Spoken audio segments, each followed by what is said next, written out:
समझ नहीं आ रहा अपने सैलरी इंक्रीमेंट का क्या करूं। बेटा इतना क्या सोच रहा है? अपने म्यूचुअल फंड्स के एसआईपी का टॉप अप करा ले। This is the right time. क्या? समझ में नहीं आया। बेटा इतना क्या सोच रहा है? अपने म्यूचुअल फंड्स का एसआईपी टॉपअप करा ले। This is the right time. अब समझा।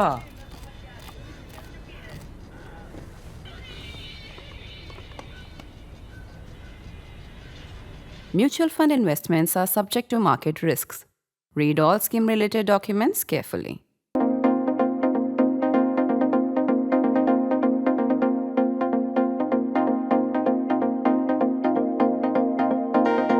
If you've been thinking about a career in journalism, this is your chance. Admissions are now open for the 7th batch of the Print School of Journalism.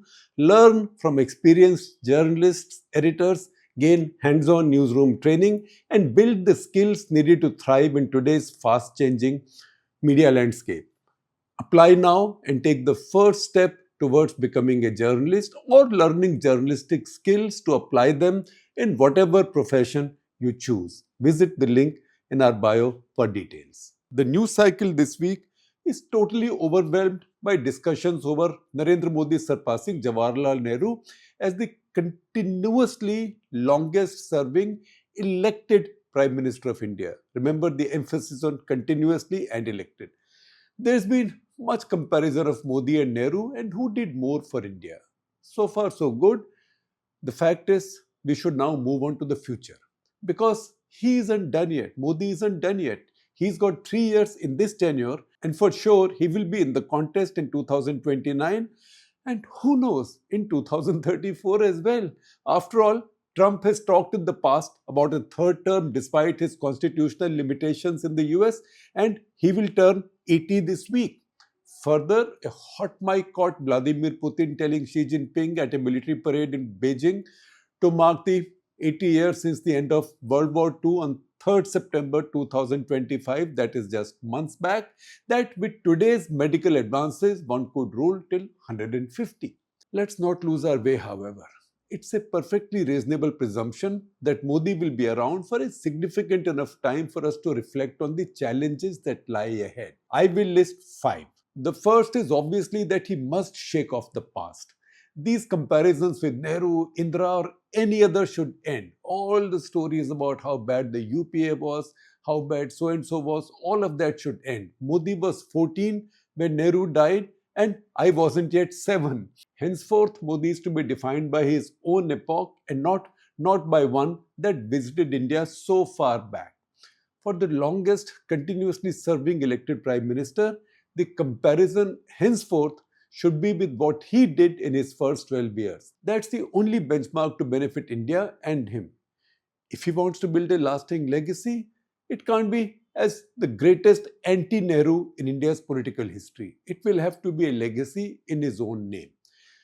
For that, he has to now stop leaning back on the past, whether to celebrate today's achievements in comparison or explain away present-day setbacks. The current and capital account crisis, the weakening rupee today can no longer be explained away by asking, have you forgotten how bad such crises were in 1991 or 2013?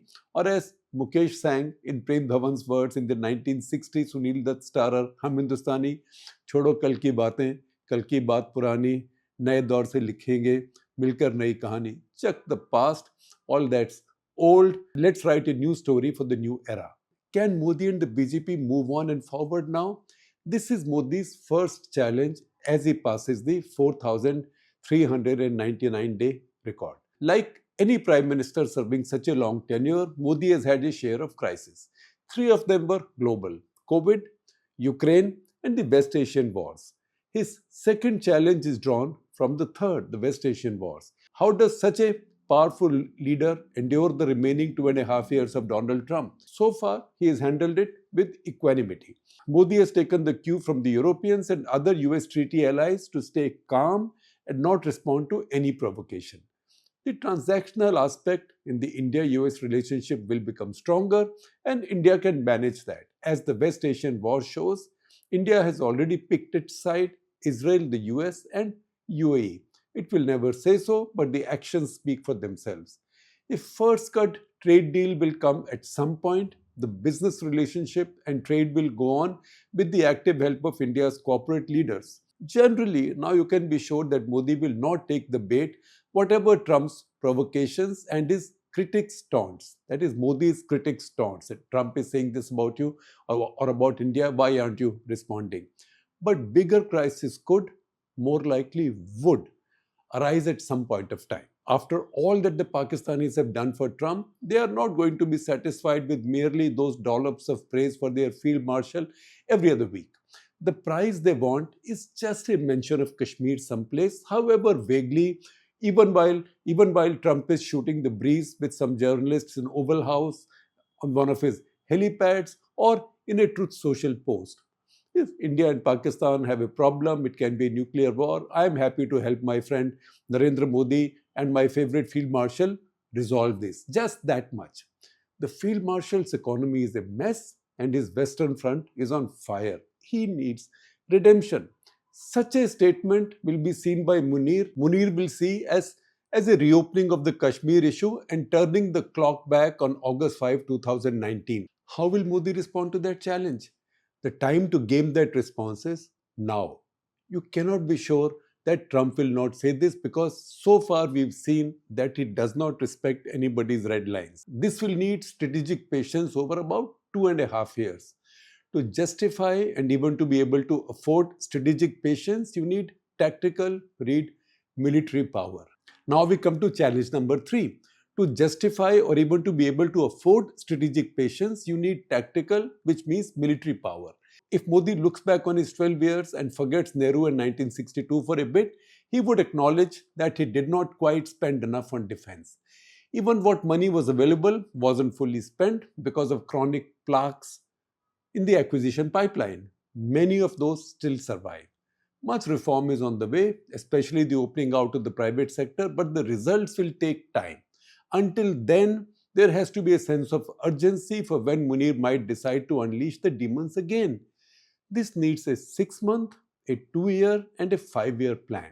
Already, some reform is stuck with inter-service rivalries often playing out on Twitter. It will be tragic if we again pushed ourselves into analysis paralysis. The bedrock of all strategic and tactical strength is the economy. That's our challenge number 4. The bedrock of all strategic and tactical strength is the economy. For too long now, India has comforted itself by claiming to be the fastest growing large economy. That's not enough for a population this large. Today, sitting at a per capita income ranking of between 144 and 149 in the world. India deserves to do much, much better. The Prime Minister has to bring back his own promises of minimum government and also the categorical statement he made in the wake of the pandemic that since the government has no business to be in business, it will get out of all areas except some strategic ones. The opposite has happened, in fact, across these years. Multiple new PSUs have been set up, and even the lowest of the low-hanging fruit, like the IDBI sale, has been waiting. This is the time for big reform, and this is the time also to take some risk. The fear of the rupee touching 100, for example, has to be dumped. I'm glad that Arvind Panagadia and Shamika Ravi, the two economists who work closely with the government, have said that 100 is just a figure. I'm hoping that the government will accept that logic and let the market take its course for a bit without panicking. When in crisis, this government has shown the ability to reverse its own missteps.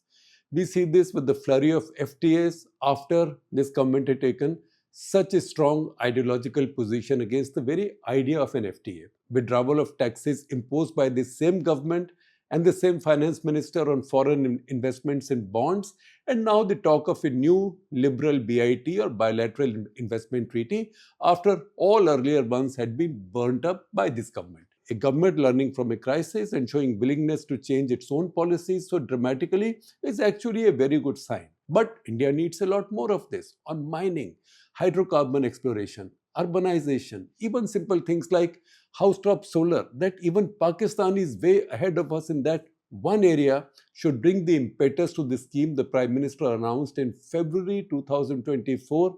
He called it the PM Surya Ghar Yojana. Combined with Hindutva, this growth rate, 6.5 or so, Shall we call it the Hindutva rate of growth? May still be new elections, but it will amount to an Indian underperformance from this base. This fourth challenge then is to shrink the government away from businesses.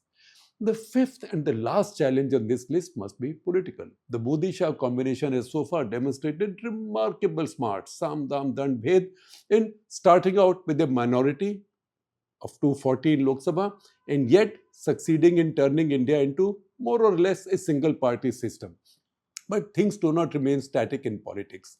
Much of this power has been built on the shoulders of new allies or by breaking the many other smaller parties.